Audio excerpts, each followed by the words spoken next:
Update. Learned a family secret part 2. I texted my mom that I knew about what happened and asked if I could call her to talk about it.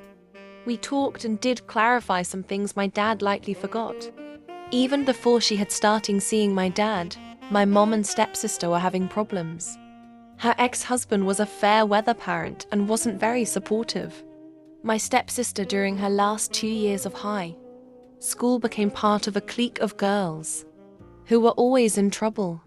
Mom had to field several accusations of bullying. She tried to get her into counseling or therapy, but she refused point blank. She tried grounding her and taking away privileges. She had also been lying about applying to colleges. So the final few months before graduation were a mad dash to apply for schools before throwing the towel and having her apply to community college.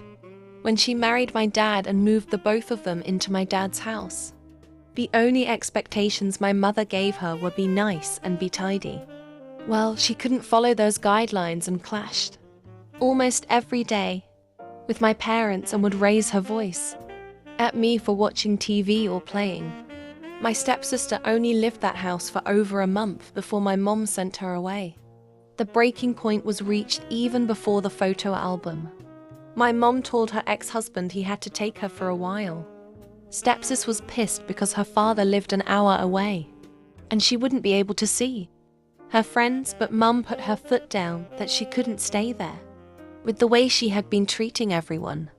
My stepsister must have found the album and called her friends to meet up with her, where they burned it in a bonfire. When Mom asked why on earth she did it, my stepsis thought it would be funny to take something from my father and I that we would miss. Mom ended up kicking her out right there and calling movers that day. She was furious and upset and felt the two of them having some distance apart would be for the best.